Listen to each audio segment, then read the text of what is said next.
पूर्वांचल की जातीय पिच पर सियासी दलों की परीक्षा। उत्तर प्रदेश विधानसभा चुनाव के आखिरी 7वें चरण भी बहुत महत्वपूर्ण है। महत्वपूर्ण इस लिहाज से है कि इन 2 चरणों में असली परीक्षा मुख्य दलों के साथ उन छोटे दलों की है जिन्होंने उत्तर प्रदेश की राजनीति में एक नई कहानी लिखनी शुरू की है।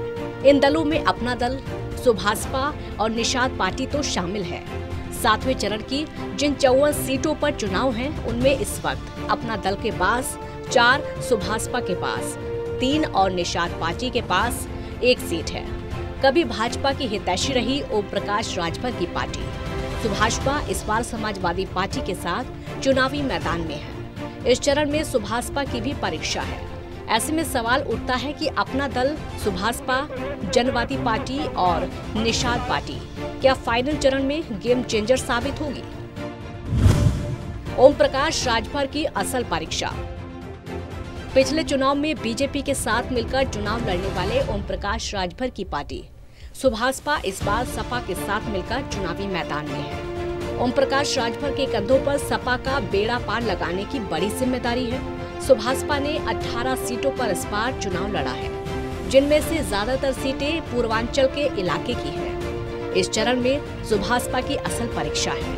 7वें चरण की 54 में से 9 सीटों पर सुभासपा ने अपने प्रत्याशी उतारे हैं, जो गाजीपुर, मऊ, वाराणसी और चंदौली जिले की सीटों पर किस्मत आजमा रहे हैं। ओम प्रकाश राजभर को पूर्वांचल में निषाद पार्टी और अपना दल से कड़ी लड़ाई लड़नी पड़ रही है। इस बार ओम प्रकाश और उनके बेटे अरविंद राजभर दोनों ही चुनावी मैदान में हैं। इसके अलावा राजभर ने जिस तरह से आक्रामक रुख पूरे चुनाव में अपना रखा है, जिसके चलते उन्हें खुद को साबित करना भी होगा। राजभर समुदाय का वोट खासकर गाजीपुर, वाराणसी, जौनपुर, मऊ, आजमगढ़ और चंदौली में है। सुभासपा का गठन तो 2002 में ही हो गया था, लेकिन खाता 2017 के विधानसभा चुनाव में बीजेपी से गठबंधन करने के बाद खुला। सुभासपा ने 8 सीटों पर चुनाव लड़ा था, जिनमें से 4 पर जीत दर्ज की थी। 8 सीटों पर 34.14% वोट मिले थे। इस बार सुभासपा सपा के साथ मिलकर भाजपा के खिलाफ लड़ रही है। ऐसे में देखना होगा कि राजभर क्या सियासी करिश्मा दिखाते हैं। निषाद पार्टी के सामने खुद को साबित करने का चैलेंज।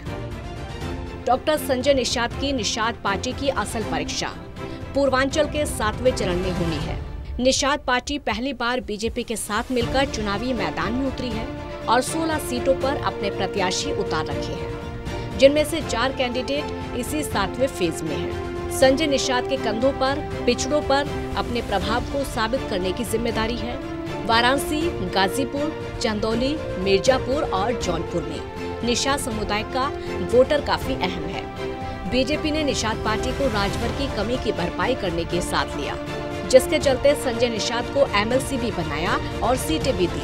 ऐसे में देखना होगा कि संजय निषाद अपने समाज निषाद समुदाय को बीजेपी के साथ किस तरह से जोड़ पाते हैं। अपना दल के दोनों गुटों की परीक्षा होगी।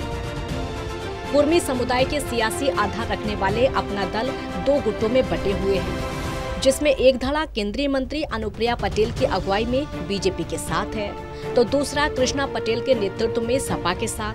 अनुप्रिया पटेल मिर्जापुर से दूसरी बार सांसद हैं, जहां पर 7वें चरण में वोटिंग है। इसके अलावा अनुप्रिया पटेल पहली बार वाराणसी की रोहनिया सीट से जीतकर विधायक बनी थी, वहां पर भी चुनाव है। 2017 के चुनाव में अनुप्रिया की पार्टी 11 सीटों पर चुनाव लड़ी थी और उसके 9 प्रत्याशी जीते थे। अपना दल को 11 सीटों पर 39.21% वोट मिले थे। इस बार अपना दल ने 17 सीटों पर प्रत्याशी उतारे हैं। 7वें चरण की 54 में से 4 सीटों पर अपना दल का कब्जा है, लेकिन इस बार 3 सीटों पर प्रत्याशी उतार रखे हैं और अपनी जीती हुई 1 सीट बीजेपी को दे दी है। अनुप्रिया के सामने अपनी पार्टी के प्रत्याशियों को जिताने के अलावा उन सीटों पर भाजपा को भी चुनाव जिताने की चुनौती होगी, जिन पर कुर्मी मतदाता अधिक हैं। वहीं अनुप्रिया पटेल की मां कृष्णा पटेल और बहन पल्लवी पटेल सपा के साथ मिलकर चुनावी मैदान में उतरी है, जहां पर 4थे चरण में वोटिंग हो चुकी है। 7वें चरण में सपा उम्मीदवारों के लिए पूर्वांचल में जिताने का जिम्मा है। कृष्णा और पल्लवी की साख कुर्मी बहुल सीटों पर दांव पर है। संजय चौहान की पार्टी का इम्तिहान। पूर्वांचल के कई जिलों में इन्हें स्थानीय भाषा में चौहान जाति को नोनिया के नाम से जाना जाता है। विशेषकर मऊ, गाजीपुर, बलिया, देवरिया, कुशीनगर, आजमगढ़, महाराजगंज, चंदौली, बहराइच और जौनपुर के अधिकतर विधानसभा क्षेत्रों में इनकी संख्या अच्छी खासी है। पूर्वांचल की सियासत में भले ही 1.5% वोट हो, लेकिन मऊ और गाजीपुर की सीटों पर बड़ी ताकत रखते हैं। नोनिया समाज के नेता डॉक्टर संजय चौहान ने जनवादी पार्टी बना रखी है, जो सपा के साथ गठबंधन करके चुनाव में उतरी है। ऐसे में संजय चौहान की परीक्षा अगले 2 चरणों के चुनाव में होनी है। 2017 के चुनाव में ये रहे थे आंकड़े। दरअसल छोटे दलों की ताकत पूर्वांचल में 2017 के चुनाव में खूब उभरकर सामने आई। 2017 में विधानसभा चुनाव के परिणाम तो कम से कम यही तस्दीक करते हैं।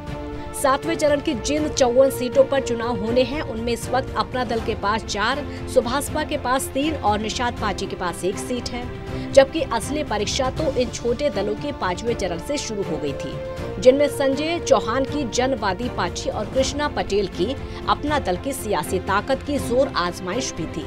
2017 के विधानसभा चुनाव में इन 57 सीटों में से भाजपा के पास 46 सीटें आई थी, जबकि समाजवादी पार्टी के पास 2, बहुजन समाज पार्टी के पास 5 सीटें और कांग्रेस को 1 सीट मिली थी। वहीं 1 सीट अपना दल के अलावा अन्य को भी मिली थी। यही वजह है कि भाजपा ने 2022 के चुनाव से पहले भूमिका बनाने में अपनी पूरी ताकत पश्चिम की तुलना में पूर्वांचल में ज्यादा लगा दी थी। 54 सीटों पर एक तरफा जीत मिलना मुश्किल। राजनीतिक विशेषज्ञों के मुताबिक उत्तर प्रदेश चुनाव के 7वें चरण में मुख्यतः वो जिले हैं जहां न केवल भाजपा और सपा के सहयोगी दल सक्रिय हैं, बल्कि कुछ अन्य दल भी अलग अलग जगहों पर मजबूत होने का दावा कर रहे हैं। ऐसे में इस चरण की 54 सीटों पर किसी एक दल को एक तरफा जीत मिलना मुश्किल लगता है। सहयोगी दलों की असली ताकत का अंदाजा भी इस चरण में हो जाएगा। आपको बता दें कि 7वें चरण में 9 जिलों की 54 सीटों पर 7 मार्च को वोटिंग होगी। वहीं आजमगढ़, मऊ, गाजीपुर, जौनपुर, वाराणसी, संत रविदास नगर, चंदौली, मिर्जापुर और सोनभद्र जिले शामिल हैं। यूपी चुनाव 2022 के आखिरी चरण में हुआ मतदान जाति केंद्रित है। पूर्वांचल की सीटों पर होने वाले इन चरणों में असली परीक्षा पिछड़ी जातियों के छोटे दलों की है। किस दल को कितनी सीटें मिलेंगी, ये तो चुनाव परिणाम आने के बाद ही पता चलेगा। लेकिन इतना तय है कि चुनाव के अंतिम चरण में ये पार्टियां अपने वोट बैंक से सियासी पिच पर खेल बनाने और बिगाड़ने की ताकत रखती हैं। Special desk, total news.